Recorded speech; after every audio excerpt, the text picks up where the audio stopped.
কালিম্পং ট্যুরের এই ভিডিওতে আপনাদেরকে বেশ কয়েকটি এমন ট্যুরিস্ট স্পটের সন্ধান দিতে চলেছি যেগুলি 90% ট্যুরিস্টদেরই জানা নেই। সঙ্গে থাকছে কম খরচে পাহাড়ের কোলে থাকার ঠিকানা, কোথা থেকে গাড়ি বুক করবেন, কিভাবে কালিম্পং ট্যুর প্ল্যান করবেন, কালিম্পং ঘোরার বেস্ট টাইম কি ইত্যাদি সব ইনফরমেশনই পাবেন এই ভিডিওতে।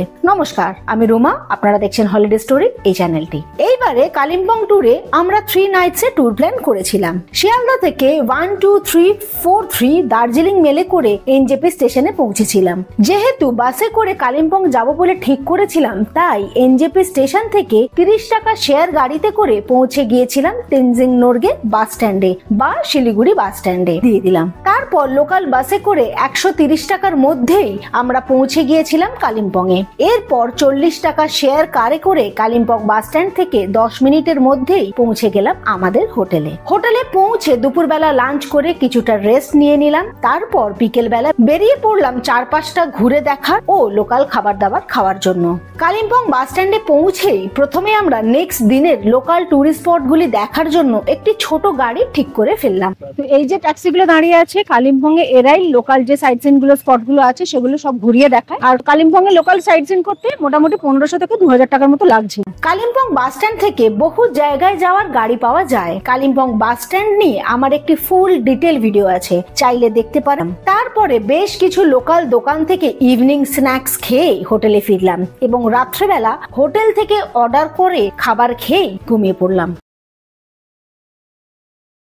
পরের দিন সকালবেলা খুব ভোরে ঘুম ভেঙে গেল পাখির ডাকে। তারপরে চা সহযোগে ব্রেকফাস্ট করে নিয়ে বেরিয়ে পড়লাম। গাড়ি একদম রাইট টাইমে চলে এলো আমাদের হোটেলের সামনে। আজ কালিম্পং এ আমাদের সেকেন্ড ডে। কালিম্পং এ যে 15টি টুরিস্ট প্লেসেস ঘুরেছিলাম সেগুলি হলো pine view nursery, Chitra Bhanu Rabindranath ঠাকুরের বাড়ি, দূরপিন মনেস্ট্রি, কালিম্পং এর Jelepla view point, Durpin view point এবং কুচেবেড়াগ view point, Morgan house and golf club, Rabindranath ঠাকুরের Gauripur house, Kalimpong forest museum বা Kalimpong nature interpretation centre, Buddha statue and park, Guru Padmasambhava view point, Durga Mandir and Hanuman Mandir, Kalimpong science centre, Deolo park, Tharpa Choling monastery আর সবশেষে দেখেছিলাম মঙ্গলধাম টেম্পল। কালিম্পং বেড়াতে গিয়ে আমরা সকলেই যে সমস্ত সাইট সিন গুলি করে থাকি তার মধ্যে অন্যতম হলো পাইন ভিউ নার্সারি। মূলত এটি একটি ক্যাকটাস নার্সারি। এই নার্সারিটি মিস্টার মোহন এস প্রধান বিভিন্ন সময় বিভিন্ন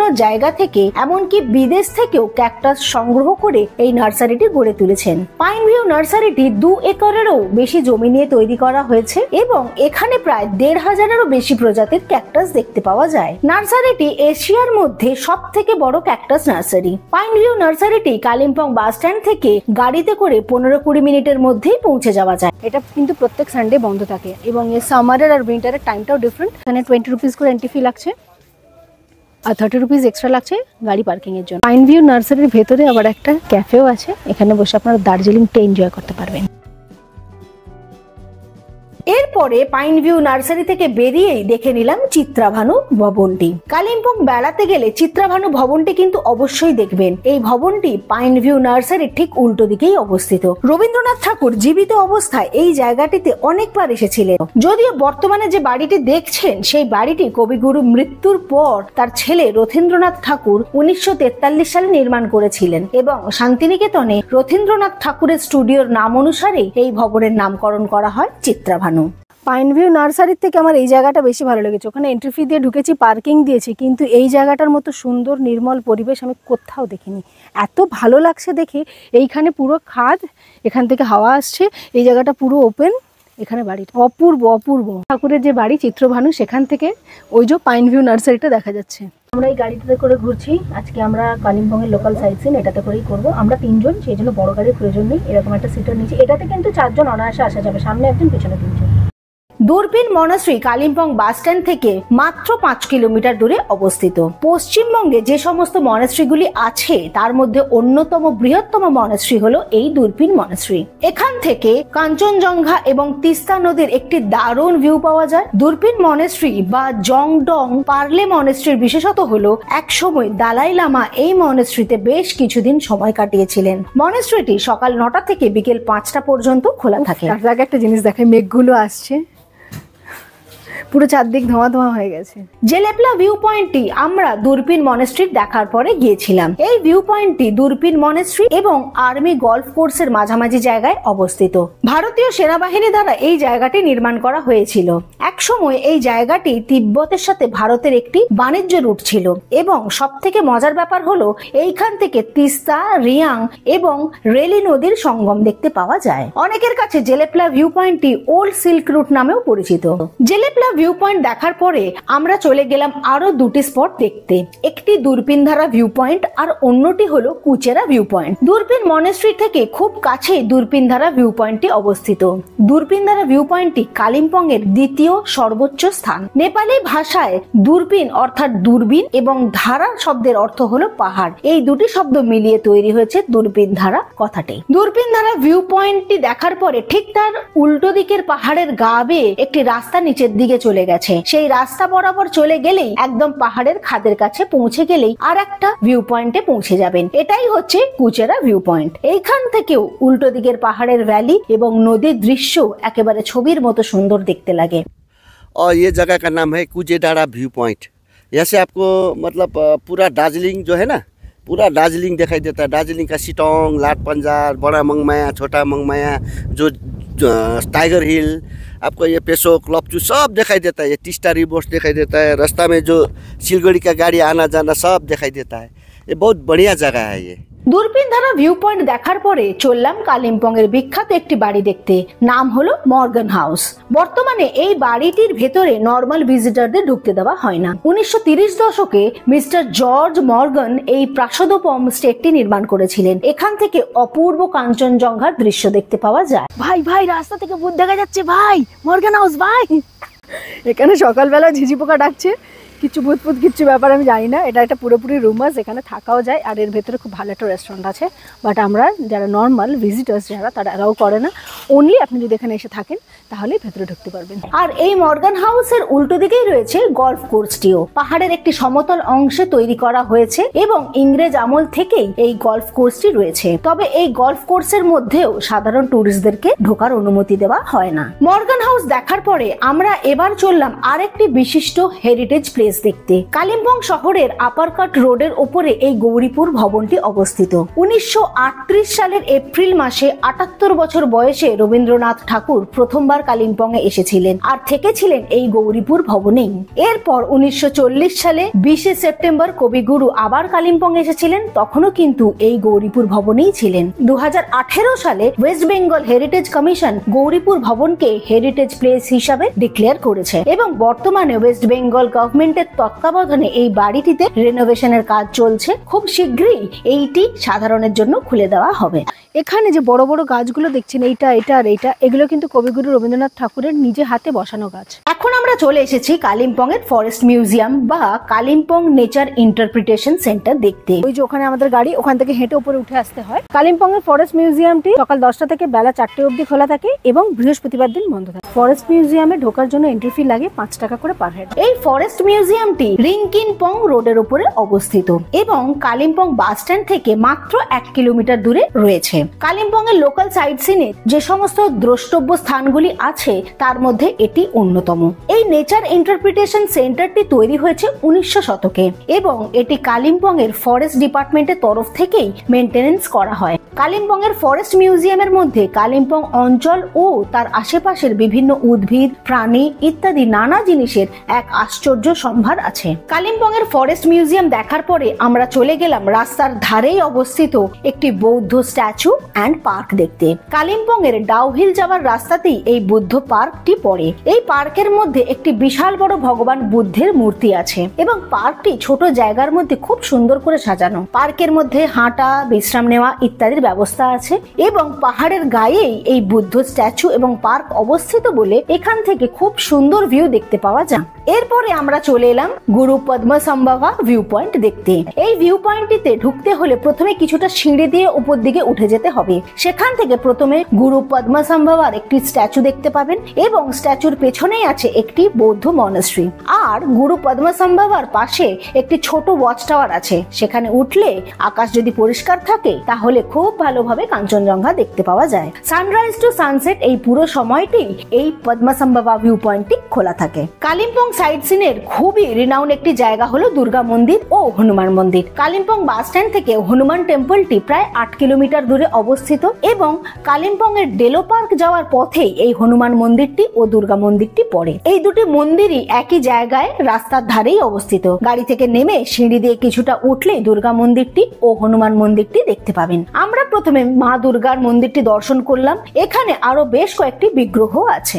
যেহেতু এই মন্দিরটিও একেবারে পাহাড়ের গায়েই অবস্থিত, তাই এখান থেকেও চারপাশের দৃশ্য দেখতে খুবই ভালো লাগছিল। তারপরে হনুমান মন্দিরটি দেখতে গেলাম। হনুমান মন্দিরটি দেখতে যাওয়ার জন্য সিঁড়ি এবং স্লোপের ব্যবস্থা আছে। যে কোনো একটি রাস্তা দিয়ে উপরে উঠে গেলে হনুমান মন্দিরটি দেখতে পাওয়া যাবে। আমি হনুমান মন্দিরটি দেখতে যাওয়ার জন্য স্লোপ দিয়ে ওঠার যে রাস্তাটি ছিল সেই রাস্তাটা দিয়ে উঠেছিলাম। আর মন্দিরের ওপর থেকে খুবই সুন্দর তিস্তা নদী এবং অন্য দিকের পাহাড়গুলি দেখতে পাওয়া যায়, যার দৃশ্য কিন্তু এক কথায় অনবদ্য এবং মনোমুগ্ধকর। এই দুটি মন্দিরই সকাল 6টা থেকে বিকেল 5টা এই পুরো সময়টাই খোলা থাকে। আমরা এখন যাচ্ছি কালিম্পং এর সায়েন্স সেন্টারে। তো এখান থেকে টিকিটটা কেটে নিতে হয়, দিয়ে ওপরে যেতে হয়। সায়েন্স সেন্টারটি সকাল 10টা থেকে বিকেল 4:30 পর্যন্ত খোলা থাকে আর এভরি মানডে বন্ধ থাকে। এখন আমরা চলে এসেছি কালিম্পং সায়েন্স সেন্টার দেখতে, যেটা ডেলো পার্কের একদম পাশেই তৈরি হয়েছে। এটি পাহাড়ের ওপরে অবস্থিত এবং সায়েন্স সেন্টারের কাছে গাড়িও চলে আসে। কালিম্পং সায়েন্স সেন্টারটি 2008 সালে উদ্বোধন করা হয়েছিল। এখানে বিজ্ঞানের বিভিন্ন জিনিসপত্র হাতে কলমে করে দেখার সুযোগ আছে। তাছাড়াও dinosaur park, 3D cinema theatre, exhibition হল এবং প্রচুর সায়েন্টিফিক অবজেক্টসও আছে, যেগুলি হাতে কলমে এক্সপেরিমেন্ট করে দেখা যায়। তাই এই জায়গাটি বাচ্চাদের ভীষণ ভালো লাগবে। পাহাড়ের উপরে প্রায় 7 একর জমি নিয়ে এই সায়েন্স সেন্টারটি তৈরি করা হয়েছে, তাই পুরো সায়েন্স সেন্টারটি ঘুরে দেখতে কিন্তু বেশ কয়েক ঘন্টা সময় লাগবে। আর যদি ইচ্ছা হয় তাহলে বাড়ির সকলে মিলে এখানে বসে খাওয়া দাওয়া পিকনিকও করা যেতে পারে। আমরা সায়েন্স সেন্টার দেখার পরেই চলে এলাম ডেলো পার্ক দেখতে। ডেলো পার্ক হলো most famous tourist spot in Kalimpong. তবে লোকাল একটি দোকান থেকে মোমো ও আইসক্রিম দিয়ে লাঞ্চটা সেরে নিলাম। এখানে এন্ট্রি টিকিট কেটে পার্কে প্রবেশ করলাম। ডেলো পার্ক বিশাল বড় জায়গা নিয়ে অবস্থিত, তাই এখানে এলে মিনিমাম 1.5 থেকে 2 ঘন্টা সময় লাগবে। ডেলো পার্কে আপনারা চাইলে প্যারাগ্লাইডিংও করতে পারেন। এখানে অনেক ধরনের ফ্লাইং হচ্ছে। একটা হচ্ছে মিডিয়াম ফ্লাইং, সেটা হচ্ছে 6 কিলোমিটার মতো রাস্তা যাচ্ছে আসছে, ওটা হচ্ছে 3000 টাকা। আর একটা হচ্ছে লং ফ্লাই, সেটা হচ্ছে 15 কিলোমিটার মতো রাস্তা, সেটা যাচ্ছে আর আসছে, সেটাতে লাগছে আপনাদের 5000 টাকা। এর সাথে আপনারা যদি ভিডিওগ্রাফি করেন, ওনারা গোপ্রো লাগিয়ে দেন, সেটার জন্য আপনাকে দিতে হবে এক্সট্রা 500 টাকা। ডেলো পার্ক দেখার পরে এবারে আমরা চলে এসেছি বহু পুরানো থারপাচোলিং মনেস্ট্রি দেখতে। কালিম্পং বাস স্ট্যান্ড থেকে মাত্র 2 কিলোমিটার দূরে কেডি প্রধান রোডের উপরে অবস্থিত এই সুন্দর বৌদ্ধ বিহারটি। তিরপাই পাহাড়ের চূড়ায় অবস্থিত থারপাচোলিং মনেস্ট্রিটি কালিম্পং এর প্রাচীনতম মঠগুলির মধ্যে অন্যতম। এই বৌদ্ধ বিহারটি 1912 সালে প্রতিষ্ঠিত হয়েছিল এবং এই মনেস্ট্রিটি বিশাল বড় জায়গা নিয়ে অবস্থিত, তাই ঘুরে দেখতে একটু সময় লাগবে। থারপাচোলিং মনেস্ট্রিটি রোজই খোলা থাকে সূর্যোদয় থেকে সূর্যাস্ত পর্যন্ত। আমরা তো বেরোতেই পাচ্ছি না থারপাচোলিং মনেস্ট্রি থেকে। উপরে গেলাম, মিউজিয়াম দেখলাম, তারপরে লাইব্রেরি দেখলাম, সেখানে আমার বই পড়াপড়িও হলো। এখন আমরা নিচে এসেছি। আমার মেয়ে এখানে হট চকলেট খাচ্ছে। হট চকলেটটা 50 রুপিস করে দাম নিল। আর এখানে একটা সুভিনিয়ার শপও আছে, সেখানে তিব্বতী বিভিন্ন ধরনের জিনিস, কিচেন, রিং, হাতের ব্রেসলেট, রুমাল, ব্যাগ, থাঙ্কা, বুদ্ধের স্ট্যাচু, এই সমস্ত জিনিস। থারপাচোলিং মনেস্ট্রিটি দেখার পরে এখন আমরা চলে এসেছি কালিম্পং এর অন্যতম হিন্দু মন্দির মঙ্গলধাম দেখতে। মঙ্গলধাম মন্দিরটি কালিম্পং বাস স্ট্যান্ড থেকে মাত্র 1 কিলোমিটার দূরে অবস্থিত। এই মন্দিরটি 1940 সালে শ্রী মঙ্গলদাসজি মহারাজ তৈরি করেছিলেন। মন্দিরটি দেখতে তো অপরূপ, তার সঙ্গে সঙ্গে এখান থেকে পাহাড়ের প্রাকৃতিক দৃশ্যও এক কথায় অনবদ্য। এখানেই আজ আমাদের কালিম্পং এর প্রথম দিনের সাইট সিইং করা শেষ হলো। মঙ্গলধাম দেখার পরে সন্ধেবেলা লোকাল মার্কেটে একটু ঘোরাঘুরি করে হোটেলে ফিরে আসি এবং কালিম্পং এ আমরা যে বেনফিশ টুরিস্ট লজে ছিলাম তার একটি বিস্তারিত ভিডিও আছে, লিংকটি ডেসক্রিপশনে দিয়ে দিলাম। তারপর রাতে ডিনার করে ঘুমিয়ে পড়লাম। আজ কালিম্পং এ আমাদের 3rd ডে। সকালবেলা ঘুম থেকে উঠে ব্রেকফাস্ট করে বেরিয়ে পড়লাম নতুন ডেস্টিনেশন এক্সপ্লোর করার জন্য। আজ আমাদের প্ল্যান ছিল যে কালিম্পং থেকে লাভা এবং ঋষভ এই দুটি জায়গা ঘুরে আসব এবং লাভা ও ঋষভের চারপাশে যে সমস্ত টুরিস্ট স্পট গুলি আছে সেগুলো একই সঙ্গে ঘুরে দেখে নেব। আমরা কালিম্পং এ একটি ছোট গাড়ি ভাড়া করেছিলাম প্রথম দিনের লোকাল সাইট সিন গুলি করার জন্য এবং দ্বিতীয় দিনও গাড়ি করেছিলাম লাভা ও ঋষভটি ঘুরে দেখার জন্য। সেকেন্ড ডে কালিম্পং থেকে যে জায়গাগুলি ঘুরেছিলাম সেগুলি হলো 6 mile checkpost, resort, lava monastery, lava view point. আজ কালিম্পং শহর থেকে বেরোতেই চারপাশের দৃশ্য একেবারে ছবির মতো সুন্দর হয়ে উঠলো। আমরা প্রথমেই যে জায়গাটিতে হল্ট নিলাম সেই জায়গাটি হলো 6 মাইল। এইখান থেকে রাস্তা দুটি ভাগ হয়ে গেছে, একদিকে চলে যাচ্ছে লাভা যাওয়ার রাস্তা আর অন্যদিকে পাহাড়ের রাস্তা পাইন ফরেস্টের ভেতর দিয়ে চলে গেছে। উপরে উঠে গেলেই পৌঁছে যাওয়া যাবে ঋষভে। এই জায়গাটায় বেশ কিছু ছবি তুললাম, চা ও স্ন্যাক্স খেলাম এবং তারপরে ঋষভ যাওয়ার রাস্তা ধরলাম। আমরা এখন চলে এসেছি 6 মাইল বলে একটা জায়গায়, এটাই হচ্ছে ঋষভ যাওয়ার রাস্তা। আমরা আজকে ঋষভ যাচ্ছি, কালিম্পং থেকে বেরিয়েছি, কালিম্পং থেকে ঋষভ যাচ্ছি। এই সামনে যে গ্রিন ঘরটা আছে ওখান থেকে চেকপোস্টের জন্য টিকিট কাটতে হবে, টিকিট কেটে যেতে হবে। আর অলরেডি পাইন বন শুরু হয়ে গেছে চারিদিকে। এই জায়গাটার ভিউটাও দারুণ। এখানে আবার অনেকগুলো ছোটো ছোটো হোমস্টেও আছে। পাহাড়ের খাদ থেকে মেঘ পুরো একদম জঙ্গলের ভেতর ঢুকছে। এই জায়গাটা অসাম লাগছে। আমরা এখানে একটু চা কফি খেলাম, দিয়ে এবার চেকপোস্টে টিকিটটা কেটে এবার অ্যাডাল্টদের জন্য 20 টাকা করে টিকিট কাটতে হচ্ছে, বাচ্চাদের কোনো টিকিট লাগছে না, গাড়ির জন্য কোনো পার্কিং কোনো ব্যাপার লাগছে না। এই চেকপোস্টটা আছে 6 মাইলে। এখন আমরা 6 মাইল থেকে ঋষভের দিকে যাচ্ছি। মেঘে ঢাকা পাইন ফরেস্টের মধ্যে দিয়ে রাস্তা ধরে এগিয়ে চললাম। সে এক অনন্য অনুভূতি। 6 মাইল থেকে আধ ঘন্টার মধ্যেই পৌঁছে গেলাম ঋষভ হিলটপে। কালিম্পং থেকে ঋষভের দূরত্ব 28 কিলোমিটার মতো, গাড়িতে সময় লাগে 1 ঘন্টা। এই চিরসবুজ গ্রাম থেকে চারপাশের পাহাড়ের দৃশ্য, কাঞ্চনজঙ্ঘার দৃশ্য দেখতে পাওয়া যায় আর চারপাশের পাহাড়ে ঘেরা পাইন ফরেস্ট, রডোডেনড্রনের বাগান ঘুরে বেড়ানো যায়। আমরা ঋষভে পৌঁছে বেশ কিছুক্ষণ সেখানে চারপাশে ঘুরে বেড়ালাম, পাহাড়ি রাস্তা বেয়ে কিছুটা নিচের দিকে নেমে গেলাম, বেশ কিছু ছবি তুললাম, তারপরে ফেরার রাস্তা ধরলাম। গাড়ি নিয়ে ফেরত আসার সময় গাড়ির ড্রাইভার আমাদেরকে রাস্তার পাশেই একটি পাইন ফরেস্টের কাছে নামিয়ে দিলেন এবং পাহাড়ের ঢাল বেয়ে আমরা পাইন ফরেস্টের মধ্যে দিয়ে নিচের দিকে নেমে গেলাম। আর নিচ থেকে যখন উপরের দিকে পাইন গাছগুলি দেখছিলাম, লোমহর্ষক অনুভূতি বললেও কম বলা হবে। এক কথায় ঋষভ জায়গাটি আমার খুবই ভালো লেগেছে। এত শান্ত নিরিবিলি পরিবেশ অনেকদিন পরে ভিজিট করলাম। তারপর আমরা আবার ওই মেঘে ঢাকা পাইন ফরেস্টের মধ্যে দিয়ে ফিরে চললাম আমাদের নেক্সট ডেস্টিনেশনের উদ্দেশ্যে। এখান থেকে এবারে আমরা যাব লাভা। পশ্চিমবঙ্গ রাজ্যের কালিম্পং জেলায় লাভা গ্রামটি অবস্থিত। ঋষভ থেকে লাভার দূরত্ব 6 কিলোমিটার এবং কালিম্পং বাস স্ট্যান্ড থেকে লাভার দূরত্ব হলো 34 কিলোমিটার মতো। ঋষভের মতো লাভাও একটি ছোট পাহাড়ি গ্রাম। এখান থেকে তুষারাবৃত কাঞ্চনজঙ্ঘা পর্বতমালার অপূর্ব দৃশ্য তো দেখতে পাওয়া যায়ই, তার সঙ্গে সঙ্গে লাভা গ্রামটি হলো নেওড়া ভ্যালি ন্যাশনাল পার্কে ঢোকার এন্ট্রি পয়েন্টও। এরপর আমরা লাভা বাজারে পৌঁছে সবার আগে দেখে নিলাম লাভা মনেস্ট্রি। লাভা মনেস্ট্রির সামনে গাড়ি পার্ক করার ব্যবস্থা আছে, তাই মনেস্ট্রির সামনে নেমেই সোজা ভেতরে ঢুকে গেলাম। লাভা বাজার বা লাভা কার স্ট্যান্ড থেকে লাভা মনেস্ট্রি 500 মিটার মতো দূরে অবস্থিত। পশ্চিমবঙ্গ রাজ্যের লাভা মনেস্ট্রিটি খুবই পরিচিত একটি বৌদ্ধ বিহার এবং লাভা বেড়াতে এলে যে সমস্ত জায়গাগুলি ঘুরে দেখা যায় তার মধ্যে লাভা মনেস্ট্রি অন্যতম। এই মনেস্ট্রিটি 1987 সালে তৈরি হয়েছিল এবং বর্তমানে এখানে 100-রও বেশি বৌদ্ধ সন্ন্যাসী বসবাস করেন। তিব্বতী শৈলীতে এই মঠটি তৈরি করা হয়েছে এবং এই মঠের ভেতরে প্রার্থনা কক্ষ, লন, বসার জায়গা এবং একটি বিশাল বড় বুদ্ধের মূর্তি রয়েছে। আর এই লাভা মনেস্ট্রি থেকে পাহাড়ের চমৎকার দৃশ্য তো দেখতে পাওয়া যায়ই, তার সঙ্গে সঙ্গে সিকিমের আরিতার ও জেলেপলা পাসও দেখতে পাওয়া যায়। লাভা মনেস্ট্রিটা সারাক্ষণই খোলা থাকে, সকাল 5:30 থেকে বিকেল 5:30 পর্যন্ত। লাভা মনেস্ট্রি দেখার পরে আমরা চলে গেলাম লাভা কার স্ট্যান্ডের কাছে। সেখানে লোকাল একটি রেস্টুরেন্ট থেকে আমরা দুপুরের লাঞ্চটা সেরে নিলাম। তারপর লাভা বাজার ক্লক টাওয়ার থেকে চলে গেলাম lava pine tree view point দেখতে। এই জায়গাটিও অদ্ভুত সুন্দর। ভিউ পয়েন্টের উপরে ওঠার জন্য টিকিট কেটে ঢুকতে হয়। পাহাড়ের গা বেয়ে পাইন ফরেস্টের মধ্যে দিয়ে অনেকটা উপরে উঠে গেলে সেখান থেকে কাঞ্চনজঙ্ঘার খুব সুন্দর ভিউ পাওয়া যায়। আমরা লাভা ভিউ পয়েন্টে উঠলাম এবং সেখানে বেশ কিছুটা সময় কাটানোর পরে নিচে নেমে এলাম এবং এখানেই আমাদের কালিম্পং ঘোরা শেষ হলো। লাভা ভিউ পয়েন্ট থেকে গাড়িতে করে ডাইরেক্ট আমরা হোটেলে ফিরে এসেছি। পরের দিন আমাদের প্ল্যান ছিল কালিম্পং থেকে আমরা দার্জিলিং যাব। তবে কালিম্পং থেকে দার্জিলিং এর গাড়ি ধরার আগে আমরা কালিম্পং এর একটি বিখ্যাত লোকাল মার্কেট দেখতে গিয়েছিলাম। এই মার্কেটটি প্রত্যেক বৃহস্পতিবার দিন বসে।